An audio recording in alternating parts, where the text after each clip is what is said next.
Here we're talking about the organization of international business, centralization versus decentralization, how these type of things pretty much come down to the practical nitty-gritty. In the end, Chapter 15 is probably one of the more significant chapters in practice, because when you get a job working internationally, most of the day is not spent on these global, lofty issues. It's got to do more with a practical challenge on how things work on the interface between one country and the other. So basically, the organization of an international business is very challenging due to the adjustment of the geographical and cultural circumstances, and the organization of the multinational company is a function of how the company defines the structure that specifies the framework for working. And they've developed systems that coordinate and control what gets done. They try to cultivate shared values among employees. And, this is usually part of the corporate culture, not necessarily a part of the country culture. For example, I have a lot of friends that work with IBM in Germany, and the corporate culture is pretty much the same the world around, versus people that work for Microsoft in Germany. They're, in my opinion, very different than the ones that work for Microsoft in the United States. And these type of examples can be explained basically because of the leadership and the structure, the values, and the type of freedoms that the organizational leaders are given. So what basically we see is that environmental and workplace trends, along with the fallout of global economic issues, they push managers to refine their customary approaches to organizing their companies. Basically, organizational structure is the formal arrangement of roles, responsibilities, and relationships within a company. The structures of companies in terms of being centralized or decentralized. There are advantages for each, and I do a lot of consulting with companies that are, centralized. And when I work with the home office people, with the central office people, it's usually a matter of not getting enough cooperation from their subsidiaries, from their local offices. They want more information faster. They want things to be done in a certain way. They get a lot of pushback from the local offices because the people there, want to do it their own way. And when I work with the local offices, it's exactly that case here. They say central office doesn't understand that that's not the way it can be done here. The legal environment is different. The practical environment, the logistical environment is different. It can't be done according to this cookie-cutter method here. And so there often is a lot of tension on the day-to-day operations of that. So you can avoid all these tensions by having diversification. Having a decentralized approach. When I work with decentralized companies, then the local office is somewhere where they say, there's a headquarters in Luxembourg or somewhere. I don't really know. I don't really care. They leave us alone as long as we send them the money at the end of the year. That's fine. Okay. But here you've got this mega huge company that's got assets all over the world, and really they have no idea what they're doing, and they often, very often, from a very economic point of view, are wasting a lot of resources. In other words, they reinvent the exact same wheels in one decentralized office, which is happening in another decentralized office. I recently came in contact with a customer that found out that the Spanish were basically doing the same thing that he was doing. The company was trying to decide which one was going to be eliminated. And of course, my customer didn't want his project to be the one that was eliminated, but in the end it was. Okay, So basically, when we talk about centralization, decentralization, there's aspects of vertical differentiation. This is how a company balances the the decision-making process here, who decides when, and horizontal diversification, differentiation, that is when the matter of how the company opts to divide itself into specific projects, in other words, project groups or operative areas. The degree of centralization in a company is influenced by the pressures for global integration versus local responsiveness. Basically, the competitiveness of the headquarters versus the subsidiary personnel, and the importance and the expediency and the quality and the expectations of the decisions. The strategies for building organizations depend very much on the international, multi-domestic, global, transnational strategies, as we talked about before. Which one of those models fits the corporation the best?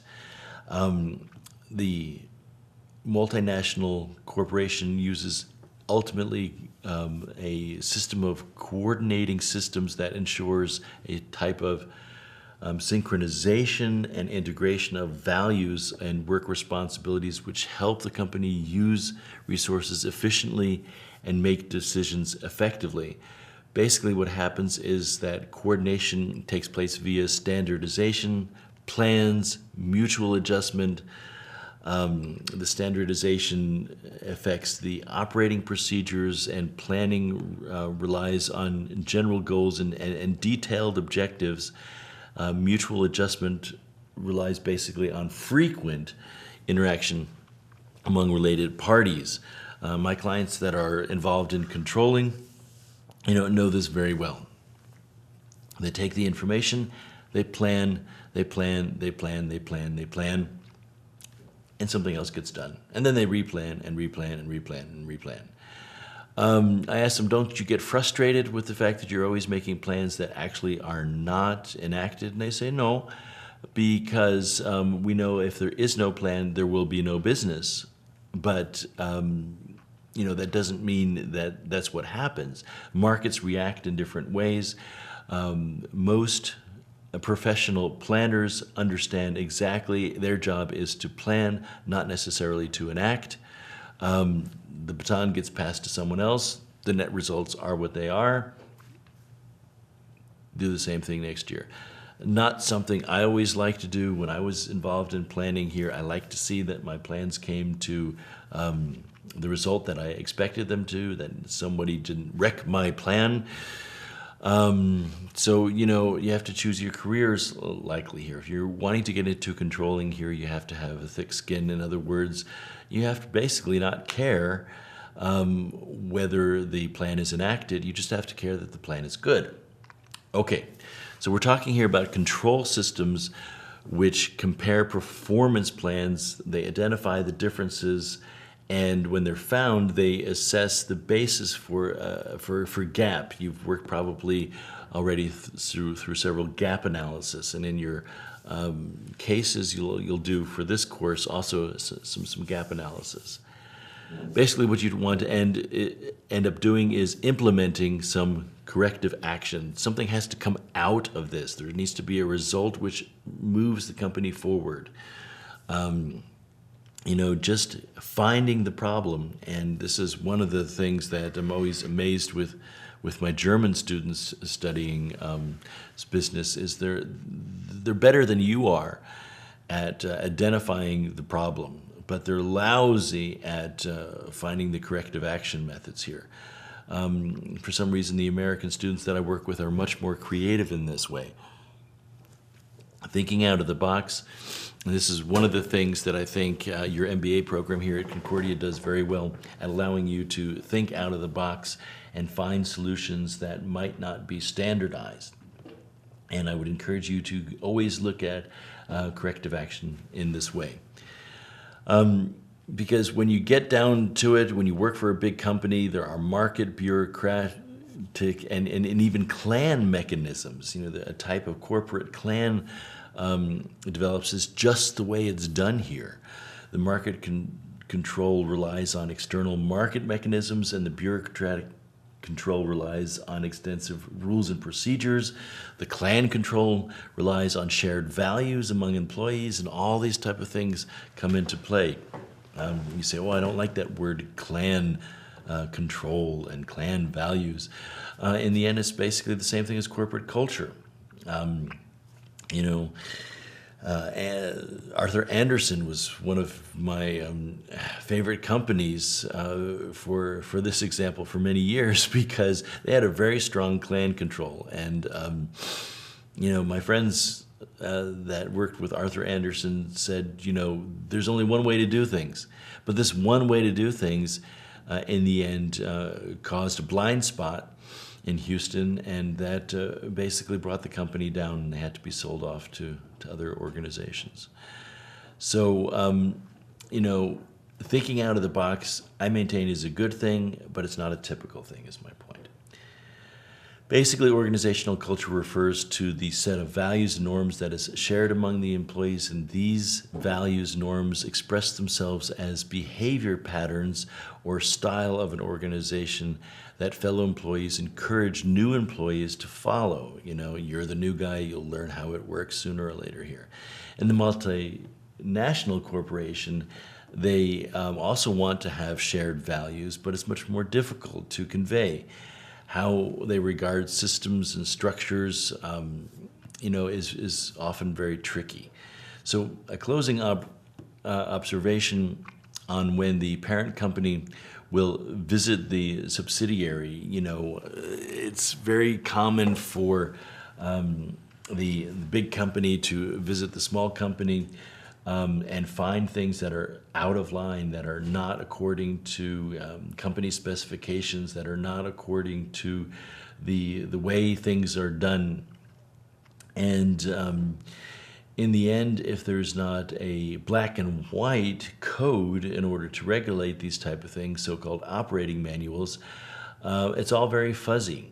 And so basically what happens is group auditing, start developing in the larger companies to manualize, set up guidelines for operations between headquarters and subsidiaries and so forth here. I do a lot of work on these guidelines and manuals, and the amazing thing to me is, though, that when I talk to the people in the subsidiaries, they don't read them, they don't care. These guidelines are there to fall back on, but like, most rules and regulations, people don't know them, people don't care. There's the way we do things, and the way we do things is good enough. Basically, what it comes down to is if nobody complains about it, then it's okay. One lawyer told me a wonderful sentence. He said, if nobody sees it, nobody cares. Basically, I can do what I want, but as long as nobody notices that it's not the correct way according to the manual, nobody really cares. So in the end, I get good results for my department. Everyone's happy with the amount of money that I'm bringing in, and what's there to complain about? So the point of the matter is that this balance between centralization, decentralization, between control and hands-off is very individualistic and has to do entirely, in my opinion, with the personality and the objectives of the senior leadership. You can see significant changes. This is just amazing how when a new CEO comes in, things start changing and corporate culture starts having completely different attitudes. And the same goes for department heads and at any level of management. It's more a matter of personality. So I just say that, again, to encourage you, look very carefully at who you join up with. What they look like on paper is one thing, but you really need to have this touchy-feely sense that you're going to get along with the way they do things here, that the atmosphere, the chemistry is something that you can really, identify with and not just tolerate.